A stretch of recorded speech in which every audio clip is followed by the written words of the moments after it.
Hoy día, justamente por el problema de los conflictos sociales, hemos invitado a don Leopoldo Monzón, quien es gerente general de Proesmin, que es una empresa que se dedica justamente a este tipo de estudios y análisis. ¿Qué tal, Leopoldo? Buenas, ¿cómo estás? Buenos días, ¿cómo estás, Fernando? Bien, los conflictos sociales son de larga data en el Perú, pero se han sin duda agudizado. Ya con el gobierno de Alan García se habían empezado a acrecentar, y no son solamente en el Perú. El otro día tuve una invitada que me decía que justamente también especializada en el tema, y me decía que hasta en Chile, aunque muchos no crean, también hay problemas, no es que no lo hayan. O sea, son problemas que se están presentando porque hay una especie de si bien es cierto que hay gente que se aprovecha, también es cierto que había gente cuyos derechos no se respetaban, ¿no es cierto? Hay algo de eso, ¿no?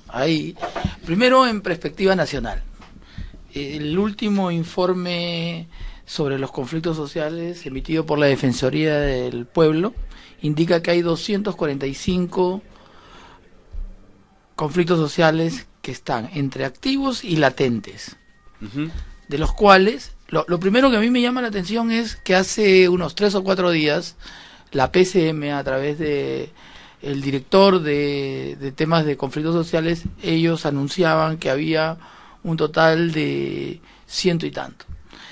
Entonces, ya primero nosotros ahí hay algo por analizar. O sea, yo creo que se deberían juntar los señores de la PCM con los de Defensoría, identificar, porque al no identificarse casi el 50% de ellos, corremos el riesgo de que aparezcan sin previo aviso y sin que estemos preparados de cómo tratarlos. Y eso se da también en los números que tenemos, porque de los conflictos que se toma acción sobre ellos, se ha tomado acción sobre 48 de ellos, sobre 73 de ellos, y 48 de ellos porque ha habido algún acto de algún tipo de violencia, toma de una carretera o obstrucción hacia el manejo de una municipalidad, etcétera. Entonces, nosotros estamos actuando a destiempo y tenemos que entenderlo. Entonces, primero tenemos que hacer una estrategia nacional. Ahora, los conflictos sociales se presentan según el territorio y según el área donde hay más operaciones de tipo de extracción de recursos naturales. Aproximadamente los conflictos sociales, el 60% de estos 245 que te decía, están ubicados entre la sierra y selva del Perú. Donde, si tú haces un análisis del PBI del Perú, el PBI de la costa peruana es muy parecido al PBI de Chile, pero el PBI de la sierra del Perú y de la selva del Perú es muy parecido al de Bolivia. Claro. Entonces, ¿qué está pasando? Hay una correlación entre la pobreza. Los 3 departamentos con mayores conflictos sociales en el país son Ancash, Cusco y Cajamarca. Paradójicamente, las grandes operaciones están en estos 3 departamentos. Además, está concentrado los niveles de pobreza mayores con los índices que maneja las Naciones Unidas, el PNUD. Entonces, mira, hay una correlación entre esto. Entonces, no debemos estar ciegos ante una realidad que la vemos. Y la PCM no debería anunciar, debería revisar los otros 100 que no ha mirado y que la Defensoría le pase la información, y además la publica en internet cada mes y indica los lugares. Nosotros nos hemos dedicado a georreferenciar estos conflictos y a buscarle una solución desde el punto de vista territorial. Esto es a ver, el tema pasa porque en Cajamarca, sobre todo, que es el principal conflicto, porque por ejemplo en la zona de Espinar el alcalde detenido parece no tener una posición tan radical. Está diciendo vamos a tratar de que las cosas sean mejor. No es el tema de Cajamarca. Y el otro día hablé con un señor Pepe Julio Gutiérrez, que es de la zona del sur del Perú, de Moquegua o Altambo, ¿no es cierto? Altambo. Y me sorprendió porque él también se está poniendo a Quillabeco, y cuando le pregunté por unas declaraciones suyas en el periódico, no, me dijo, yo quiero que demuestren, se trata de conversar, pero que no nos dañen. O sea, no es una posición ya tan radical como yo se la escuché a él mismo en otras oportunidades. Mi pregunta es si el gobierno equivocó el camino en Conga y de repente, porque a veces tu acción hace que el otro tenga una reacción también. Es decir, si equivocó el camino al comienzo y eso es lo que ha radicalizado, o es que esta gente pues tenía... Claro, Saavedra es un tipo muy radical, no es lo mismo Saavedra que Pepe Julio Gutiérrez o este señor de Moyohuanca de repente, ¿no? Pero como que Cajamarca no es igual a las otras zonas ahora. Exactamente, era lo que te decía. Hay que ver esto en perspectiva territorial, porque cada territorio tiene una cultura diferente, tiene un comportamiento de su gente diferente y las condiciones en las cuales han trabajado las empresas que explotan recursos naturales no renovables son diferentes. Porque si tú haces un análisis, Tintaya, que es donde se originó el conflicto Espinar, pero por la mina Tintaya, es una mina que antes de impuestos deja el 3% de sus utilidades para hacer proyectos de desarrollo social en la zona. Uh-huh. En el caso de Cajamarca, Yanacocha ha estado durante 20 años y la población no ha sentido las ventajas de tener una mina tan importante y con tantos recursos al costado de ella. O sea, obviamente que la empresa no es la única responsable en esto. O sea, han pasado 20 años de explotación de oro y los precios del oro han ido escalando desde los $300 la onza a hoy día estar cercano a los $1.600 la onza. Entonces las utilidades se han quintuplicado de las proyectadas que se tenían. Entonces ha habido un crecimiento en la ciudad, pero ese crecimiento en la ciudad ¿qué te trae consigo? O sea, viene gente a vivir de otros lugares con muy buen salario porque trabajan en la mina, se encarece la vivienda, una inflación se da inmediata, las comidas, todo. Pero ¿qué pasa el que no trabaja, la mayoría de las personas, el que no labora en la empresa minera? Ve subir, incrementándose su estándar de vida y no puede llevar adelante. Entonces hay una diferencia social que se plasma y que preocupa, ¿no? Ahora, la persona que está en Cajamarca y que tú le dices que tiene agua 4 o 5 horas al día, ¿cómo le justificas? Ellos creen que es que la mina se quedó con el agua y que por eso ellos no tienen agua. No saben de que hay un mal sistema de agua y desagüe que no se ha resuelto en 20 años con un canon creciente año a año. Entonces, para enfocarnos en la solución, porque eso es lo que... Acá venir a hacer diagnósticos, muchos se hacen. Acá la solución es de que cada vez que se desarrolle un proyecto extractor de recursos naturales, debe venir asociado a un plan de desarrollo aprobado por las comunidades que están aledañas y las ciudades más importantes. ¿Qué te quiero decir con eso? O sea, te quiero decir de que la compañía como el Estado se deben asociar para llevarle a la población, así como se presenta un estudio de impacto ambiental, su plan. ¿Cuál es el beneficio que van a tener ellos en el tiempo que se explote la mina? Y verlo, y tenerlo en un gráfico en 3 dimensiones, y lo puedan cuantificar y puedan decir, tantos de ustedes van a tener empleo, vamos a capacitar a tantas personas, vamos a entrar con desarrollo productivo tipo los programas de sierra productiva, valga la redundancia, a tantos miles de personas en tu zona que van a significar autoabastecimiento y además parte para poder tener ingresos, un superávit de ingresos. Eso tiene que la población mirarlo, plasmarlo y verlo en realidad. Porque se disfrazan los conflictos. Entonces, ¿cómo tú no puedes obligarle a la empresa a que te resuelva todos tus problemas? Entonces la población o los asusadores de la población lo que hacen es disfrazan el problema social, que es el problema de fondo, con un problema ambiental. Mira, el territorio del Perú es un territorio bendito en mineralización. Entonces hay zonas donde como Cajamarca o como Espinar o cerca de Espinar o cerca de Cajamarca, donde tú tomas una muestra del suelo, la mandas a analizar y tiene alto contenido de arsénico, antimonio y metales. ¿Por qué? Porque la roca volcánica tiene ese comportamiento. Entonces tú fácilmente puedes decir, oye, esta roca todo esto está contaminado por la mina. Como pasó en Espinar. Como pasó en Espinar. Pero no es eso, sino es que esa realidad, el poblador no conoce su territorio, no hay información, el Estado no tiene un sistema de información en el cual pueda presentarle a los pobladores y que ellos puedan ver, oye, mira, tú vives sobre roca volcánica, los resultados que te va a dar un análisis geoquímico de esto va a reportar tales o cuales condiciones. Las lagunas en las cuales se ha discutido y se ha hablado mucho, son lagunas que son mineralizadas. Eso es indiscutible.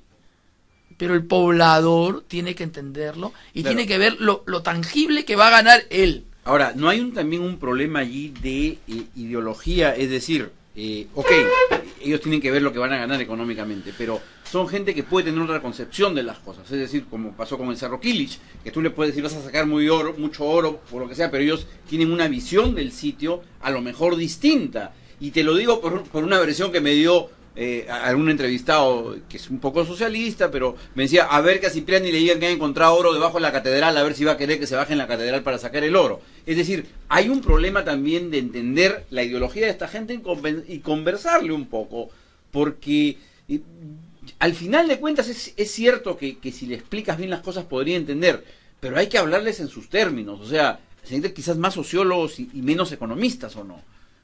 ¿O no crees que tenga que ver? Mira, voy a discrepar un poco ya, pero yo no creo que sea un tema de profesiones. Yo creo que tiene que haber las personas que tengan la capacidad de diálogo con el poblador, independientemente de la profesión que tengan. No, ok, yo te decía no tanto por la profesión, sino por gente que entienda la manera de pensar las habilidades y las habilidades para conectarse. Olvidémonos del término, de repente comunicador, no lo sé. Sí, pero lo que yo te digo es lo siguiente. El poblador que está lejos del gerente de la mina, o sea, hay un abismo inmenso, ¿no?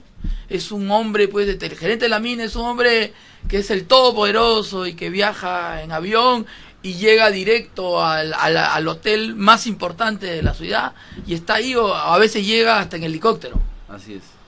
Entonces está lejos de él. En Cajamarca es un pueblo festivo, de lindas mujeres, hay un carnaval espectacular, pero la empresa ha participado en el carnaval activamente, se ha hecho parte de la ciudad, se ha incorporado. Es una pregunta. Si ya se pusieron a vivir en el mismo sitio, si no eligieron vivir en otro sitio como lo han hecho otras compañías en Ancash, por ejemplo, que se mudaron de la ciudad para no entorpecer la vida de la ciudad. Si ya están ahí adentro, si ya distorsionaron la economía, intégrate. Pero intégrate de verdad. O sea, tú no eres el que tiene más recursos, no es el dueño de la verdad. Sino escucha al otro y deja de ser un poco arrogante a veces y baja al llano y comienza a conversar con la gente y comienza a explicarle y ten la paciencia para explicarle más de una vez. Yo te digo, y hacia la pregunta del Quilich, yo estoy convencido de que si los pobladores de Cajamarca ven tangiblemente que ellos se van a beneficiar, hasta el Quilich camina.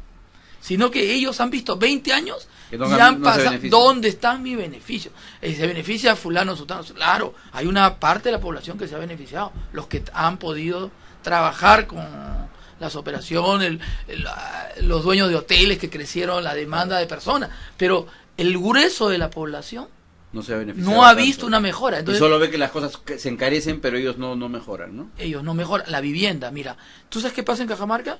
Se casan los hijos porque la ley de la vida, nuestros hijos van creciendo. Ajá. Entonces, no tienen para adquirir una casa, no tienen para alquilar una casa. Entonces, las familias van en el mismo lugar, van creciendo segundo piso, tercer piso, le da el segundo piso al hijo, el tercer piso al hijo, y al costado crece una casa impresionante con una camioneta 4x4 que es de alguien que o es un consultor o es una compañía que trabaja con la mina o un trabajador de la mina. Entonces, hay un sentimiento también de envidia y hay un sentimiento de no ser escuchado. Entonces, claro, quien lee esto puede tomarlo para bien o para mal. El que quiere buscar el bien quiere juntar y que esto cambie y hacer programas, idear soluciones para que esto cambie, para conseguir que haya mayor empleo para la gente aledaña a la mina. Tú estás buscando soluciones, pero alguien como el señor Santos puede captar esto muy bien y decir: yo agarro la bandera contraria a la explotación y me vuelvo pues acá un paradigma. ¿Pero por qué? Porque simplemente él aprovechó un momento político que se presentó, la coyuntura, y tomó partido. Pero no es porque él crea, porque si él creyera realmente en beneficio de su pueblo, él trataría de hacer cosas como se hicieron en Chile, por ejemplo. Los jefes de región se reúnen con las mineras y definen un plan de desarrollo en el cual las mineras, y ese plan de desarrollo tiene unos componentes, en los cuales las mineras tienen que ir comprando escalonadamente más productos conforme van pasando los años que están explotando. Entonces primero van comprando el 20 o 30% de todo en la ciudad. Luego tienen que ir pasar a 40, 50, 60. Entonces se industrializa la ciudad. Esa debe ser la política del presidente regional. Él debe buscar cómo yo, interactuando con la mina, con la petrolera, cómo hago un plan para que la mayor cantidad de gente de mi población se beneficie en esto. Y los que tienen parcelas muy pequeñas, de 1 o 2 hectáreas, convoco a programas tipo sierra productiva que te decía hace un momento, con inversiones que no van a pasar los 7.000, 8.000 soles al año. Convierto a esa gente que vive en pobreza a autoabastecimiento y a poder vender algunos productos afuera. Crecemos todos. Ok. El tema es entonces, segunda opinión, buscar el desarrollo. O sea, si todos en la zona logran desarrollarse económicamente, acabarían un poco este malestar y si todos se benefician del boom de las inversiones, te contaba, ¿no? 60% de los conflictos, y en esas zonas, Cajamarca, Cusco y Puno, ¿no?, que son las alto grado de conflictos sociales. En esas zonas, si tú logras de que a través de la explotación de los recursos naturales, usar ese canon. Entonces el otro problema es el canon, ¿ya? Entonces a ti te dicen, a ti te dan un canon, pero tú no puedes hacer con ese canon, claro, tú no puedes, o sea, tú solamente tienes que convertirlo en cemento. ¿Y quién te hace el plan? ¿Y quién hace la ingeniería? Eso tienes que hacerlo con recursos ordinarios. Pero como están llenos de gente, en planilla se van los recursos ordinarios. Entonces, ¿qué pasa? Esto es el huevo y la gallina, la plata regresa. ¿Tú no ves que haces estadísticas, la plata regresa y no se gasta? Entonces, eso es lo que está pasando. Entonces, flexibilicemos, pues. El MEF tiene que dar una mirada, tiene que entender y tiene que decir, ya, ok, yo agarro parte del canon y lo uso para 4 fines. O sea, no el 100% del canon, pero puede ser un 10, 15%. Esto es para hacer programas de desarrollo, para hacer monitoreo ambiental continuo, para que se acaben los conflictos de parte ambiental o para que se aclaren, para hacer desarrollo productivo y para hacer los expedientes de ingeniería de los principales proyectos. Ahora, el tema es también que hasta qué punto es justo que solo se beneficien con los ingresos de las minas los pobladores de la zona, porque esas minas están en un país, o sea, pertenecen a un país, no solo pertenecen a una región. Y hay zonas que no tienen canon. Por ejemplo, hay una municipalidad de Charate o no sé, que recibe per cápita lo mismo que en Suiza, ¿no es cierto? Y tenemos otro que estamos a niveles africanos. Entonces, lo que yo creo, o sea, no creo, podría pasar también es que en algún momento la gente que no reciba canon diga, ¿y por qué yo no recibo nada? Y comiencen a protestar. O sea, hay que tener cuidado que no podemos crear zonas súper ricas contra zonas súper pobres. No. A ver, lo que pasa es que casi siempre tenemos la visión de que estamos pensando, o sea, estamos solos enfocados en un tema, ¿no? O sea, solamente enfocamos el canon minero, el canon petrolero, ¿no? El tema de Charate es una de las zonas más pobres del país, ¿no?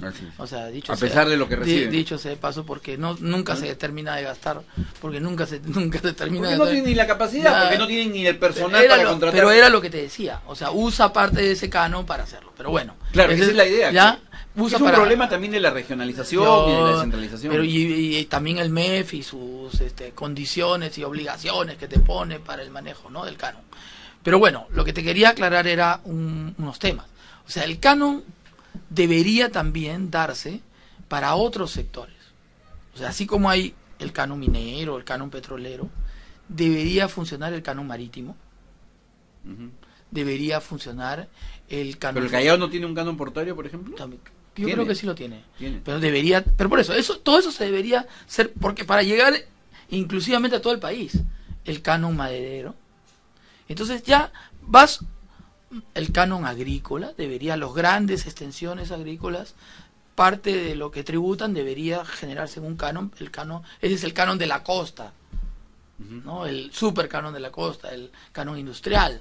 Entonces ya no, y luego el gran canon de la sierra es el canon minero, y el gran canon de la selva es el canon petrolero y gasífero. Entonces tú ya no dejas un país excluido. Si después de todo ese manejo tienes algunas provincias, departamentos, de repente complicadas, que no tienen grandes recursos naturales, manejarás presupuestos diferentes, y le darás la oportunidad, previo lo que yo te decía, programas que dejen claro. Hoy la plata está regresando, está dando vuelta. El mismo Estado central no tiene capacidad de gasto. O sea, la plata está existiendo. El problema es cómo desarrollas sin planes, sin ingeniería. Entonces, tienes que comenzar a flexibilizar una parte pequeña del canon para que se haga también. Y capacitar. Es que viene todo un paquete. Tú quieres tener un país, hablas de que quiero tener un país tecnológico, de desarrollo, pero ¿cómo? Si no tienes las herramientas. Claro, por eso, parte del canon, algo leí ayer de Raúl Díaz Canseco que decía debía ser para las universidades, para la investigación. Hay canon para las universidades.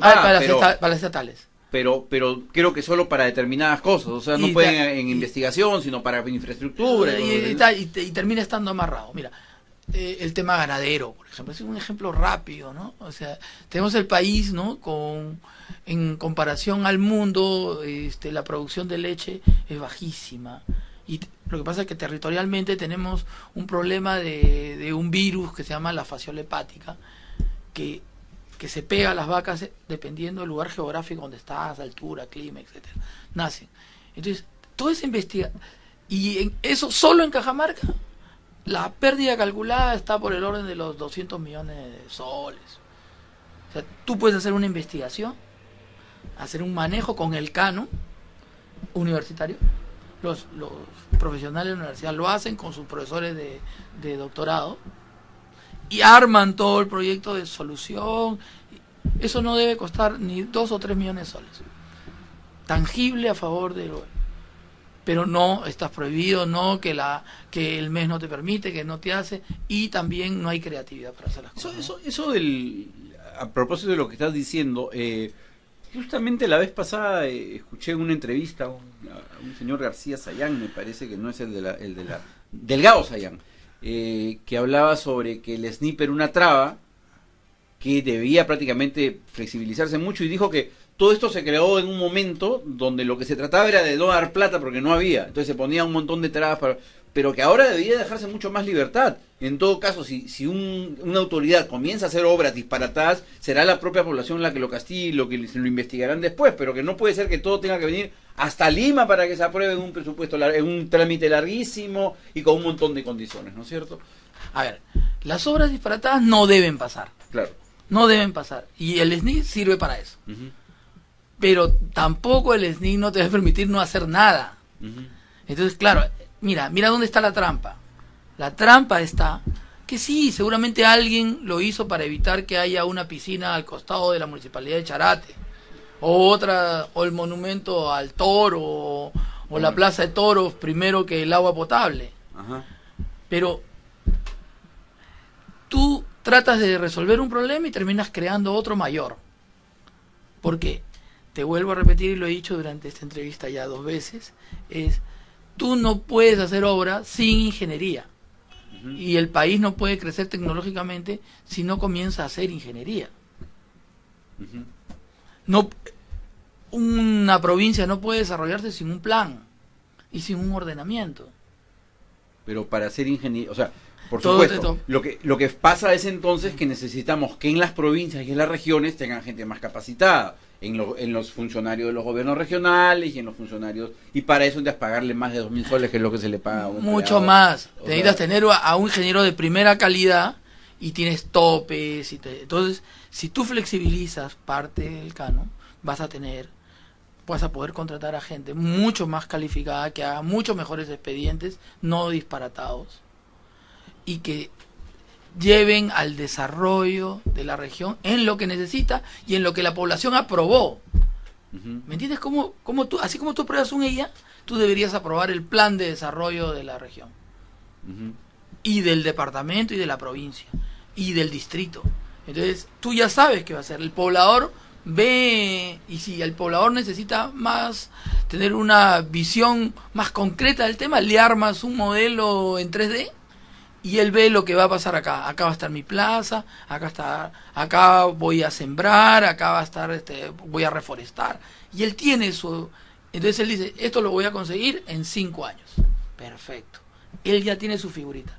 ¿Tú crees que alguien va a reclamar si después de 5 años le cumples con lo que le estás diciendo? No, obviamente que no, pero además hay un problema que quería para terminar, que a mí me parece importante. Se habla de los EIA, de la aprobación de los EIA, que tienen 80.000 páginas y que nadie entiende. Entonces, se hacen sesiones con los trabajadores porque se han hecho para los EIA, pero yo me pregunto si pueden entender ellos la explicación que les hacen. De repente debía empezarse por hacerse EIAs prácticos, con PowerPoint en una comunidad y explicarles, vas a mejorar por eso, pero no pues explicarles cosas que ellos no entienden. Lo que la gente tiene que entender es o cosas más simples, ¿no? Es decir, que hay el documento, pero decirle, mira, en tanto, como tú dices, en tantos meses va a haber esto, en tantos meses vamos a tener esto, de esto tú vas a sacar, te vas a beneficiar por tal y tal cosa, no se va a contaminar el agua porque vamos a usar tal, no sé, tal procedimiento, algo más sencillo para que la gente lo entienda. Porque yo sí creo que en el caso de Yanacocha, por ejemplo, que es en Cajamarca, mucha gente detesta más que la explotación minera a la misma Yanacocha, y me lo ha dicho gente que ha trabajado ahí toda su vida. Entonces de repente tendrían que ir más allá, empezando a lo mejor por cambiar a la gente que siempre está allá conversando con la población, que ya no los identifiquen, porque hay un resentimiento grande allá, ¿no? Algo de eso tienen que hacer, un poco más, o sea, además de lo que tú dices que es cierto, la inversión, pero ¿cómo destrabamos ahorita? Porque eso va a demorar, o sea, eso que tú dices va a demorar, los beneficios no los van a ver ahorita. ¿Cómo hacemos para que se destrabe la cosa en Cajamarca? ¿Cómo podríamos hacer para que se puedan reunir de repente la intervención de un tercero o algo así? Porque la situación en Cajamarca está paralizada. O sea, ninguno de los dos da marcha atrás y no hay visos de que den marcha atrás. De repente Humala pues debió recibir a Gregorio Santos, pero el problema es que tenemos que resolver ese problema, primero destrabar el nudo para después poder comenzar a enderezar las cosas, ¿no es cierto? Es cierto, necesitamos nuevos interlocutores en Cajamarca. O sea, los interlocutores han hecho todos los esfuerzos por lograr los resultados. La población es incrédula porque la población ve personas, no ve empresas. Y la persona a través de las personas ve a sus empresas. Entonces, si has tenido ya una relación tirante durante 20 años, ya es momento de que, no sé, nosotros no podemos decidir qué hagan las empresas. Lo que puedes plantear es que hayan actores nuevos, con ideas nuevas, que conversen, igual desde el lado del Estado, o sea, entonces hayan figuras que lleguen, que planteen, y mediadores como Gastón, como Salvador Piñera, ahí están, o sea, están y se ofrecen para hacerlo. La escuché a Marisol Espinosa, que ella también se había ofrecido. Entonces, bueno, que sea un equipo y la empresa diga, mi mejor valor de comunicaciones lo voy a poner a disposición, mejor valor de comunicaciones en el mundo, lo voy a poner acá, lo voy a al frente de este proyecto en las decisiones comunales y voy a traer, y el Estado va a decir, esta persona que para nosotros es la más acreditada, y que sean personas pues que no tengan pues ningún tipo de cortapisa lo que perjudicó. Bueno, hay que buscar la salida porque la cosa está complicada ahorita, ¿no? La cosa se está complicando más y hay un enfrentamiento. Se necesita un tercero, eso yo creo que está claro. Mira, y a mí mi gran temor era que hubieran muertos. Y empezaron a ver, ¿no? Entonces, eso ya nos preocupa, porque tú sabes de que, ya para ir cerrando, yo sé que ya estamos la hora vencida, está en juego 50.000 millones de dólares de inversión minera, ¿no? Que esos 50.000 que hoy te cortan representan casi el doble, porque el país se va a paralizar tipo los años 70 y después los nuevos, estos son por los nuevos proyectos, pero de ahí hay otros que están en exploración que se van a atrasar también. Entonces al final van a ser como 100.000 millones, yo he hecho una investigación, como 100.000 millones, y con eso, todo lo que te he dicho, haces programas inmediatos y alivias la pobreza de por lo menos 100.000 millones de inversión minera que te generan pues pero ¿en cuánto tiempo? ¿En cuántos años? Para los podrían ser lo que está cuantificado hoy son 50.000 millones en los próximos 4 o 5 años, ¿no? Entre las Bambas, Quellaveco, Conga, Galeno, al costado de Conga, bueno, Chinalco, entonces hay una suma ahí. Luego eso es 50.000 millones en cuántos años? En 4 o 5 años, porque ya los proyectos se están comenzando a hacerlas entre factibilidades y prefactibilidades, ¿no? Y eso sí, eso es una inversión que se tiene que utilizar bien para exactamente, eso es, ahora hay que cambiar, hay que agarrar ese dinero, hay que ver cómo se maneja de otra manera y cómo tangiblemente trae ventajas al país en general. Y eso es lo importante. Eso es lo importante. Así es. Bien, Leopoldo, muchísimas gracias por haber estado acá. Gracias a ti. Fue Leopoldo Monzón, director general de ProESMIN.